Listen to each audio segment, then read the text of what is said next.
I've been investigating in Wiltshire, near the town of Devizes.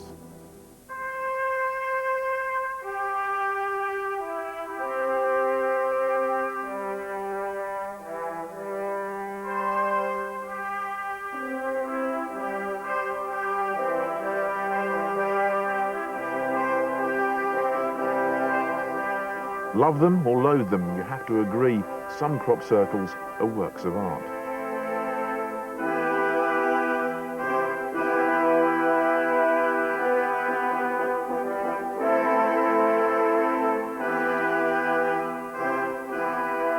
Man-made, communications from outer space, or just an unexplained phenomenon. Still undecided? Then watch this.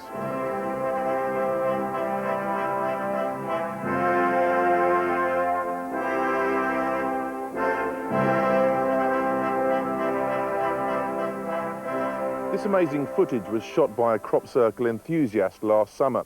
The young man, a student, claims the video recording made near Devizes is authentic. We're unable to challenge that claim because the student has since disappeared. Well, the first we knew of it was on August the 11th, 1996, and he claims that about 5 o'clock, 5:30 in the morning, his attention was attracted by this chirping sound like crickets, very high-pitched, and he watched a ball of light moving about inside the field. That's when he picked up his camera and he trained it onto where the ball of light was moving, and he began to film, and that's when he caught the sequence that we see. We knew that the crop circle wasn't there the night before, and that it only appeared that morning when he claimed to have taken the video. The very first time anybody saw the film was when the chap who allegedly took the video appeared in the Barge pub, which is down at Alton Barnes, where many crop circles have appeared over the years. And he turned up one evening with this film, which he claimed he had taken the night before. So that means that if it was faked, he would have had a very, very short space of time, you know, literally a matter of a few hours, in which to have created what everybody's telling us is a very sophisticated sequence. A few weeks after he took this video, he in effect went missing, and nobody knew where he had actually gone. And this, of course, has led some people to think that maybe he's part of some conspiracy, sort of out to defraud. Well, it's very, very impressive, I think. There are one or two little aspects that are very, very hard to replicate electronically, and would take a lot of time, a lot of manpower, and a lot of money to actually sort of fake. Okay. Running it in slow motion here, in black and white, what are the things that strike you as it goes through? Firstly, at this point here, we can see that the little ball, first pair of balls, seem to go through a hedge. Mm-hmm. There's some argument that they actually travel under a telegraph pole, but we can't see that.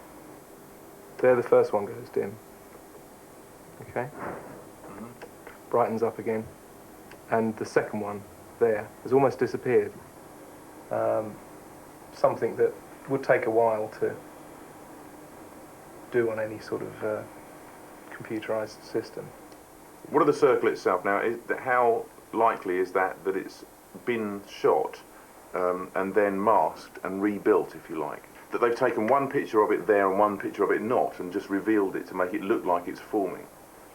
It's a way of producing that kind of effect, but for the fact that you can quite clearly see, especially in the central circle, the swirling effect, which researchers have often sort of reported goes along with the formation of these circles. So overall, what's your impression? If someone had faked this, what sort of machinery would they have had to use? They would have had to have used pretty high-end kit. I mean, this isn't something that you could knock up on your home PC. You would definitely need to get some professional equipment and be quite a skilled operator of it. I don't think it's something that somebody could knock up in their back room. We invited Steve Donnelly, editor of Skeptic magazine, to view the Oliver's Castle video and to give us his personal analysis. What are your first impressions about it? Well, it's pretty good. I mean, at first view, you'd have to assume it was you're looking at something real. At second view, I'm much less sure. I'm always exceedingly skeptical of any kind of expert, and I'm going to disagree with your expert, because the difficulty is that the people you've talked to presumably are used to using high-end gear, and they're aware that such high-end expensive equipment isn't available to the kind of person who might have faked this. But I think they've underestimated the amount of computing power you can get for a couple of grand. And all the equipment necessary, in my view, to produce this is available for that price in the form of an Apple Macintosh and some relatively cheap software. All I've got to do is to run the VHS tape into my computer system and then step through it on a frame-by-frame basis, and over 3 frames, it looks like, all I've got to do is slightly displace the ball of light from its sort of linear position, from its film position. But all you're talking about is processing, okay, 1, 2, 3 or 4 frames, and then it takes up its original trajectory. So what you're doing is saying, rub it out there, move it light, out there, just move it a bit, just to put a little bit more mystery into it. But it's very good. Try running it at full speed, but you can actually see it doing this inside the circle. But I wouldn't worry. I mean, my answer would be the same. Again, you're talking about processing a small number of frames, and the person could practice processing the 10 frames or the 20 frames over which it appears. I mean, you can paint it out with a swirling motion with your mouse. You're basically just painting in the corn's texture into the area where it's been flattened. And you can paint that in with a swirl on successive frames. And again, I repeat, it is relatively low-end computer equipment. And we're going to see more of these things. We're going to see the Loch Ness Monster. We're going to see UFOs, because it's getting progressively easier to do on low-end equipment. The skeptics, the people who've been denying that crop circles are a genuine phenomenon, they are going to say that this video is fake. There is no way that they can say this video is genuine. And unfortunately, I think those people cannot possibly be open-minded when they look at the video. No, I'm a professor of experimental physics. My whole reason, my whole rationale, if you like, is I judge things by the quality of the evidence. And if the evidence is strong, I'm forced to believe it. This evidence is not sufficiently strong to believe that there are little ball lightnings are creating crop circles.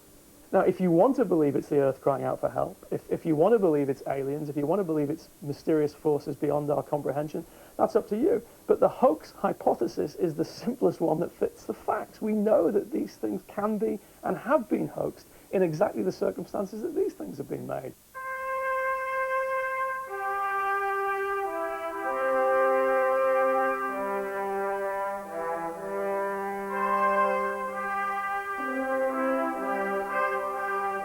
You've got to realise that there's about 300 or so of these formations on average appearing each year in England alone, and you've then got to start to look at how far apart they are, just how huge and complex they are, and you're looking at teams of hundreds of people up and down the country making these formations. You've got to say, who are these people? How could they be so coordinated? How could they make so many in one night? It's an average of about 3 complex formations each night over quite a wide area. That's when I think it starts to stretch credibility to believe there's this sort of secret organisation out there making these circles.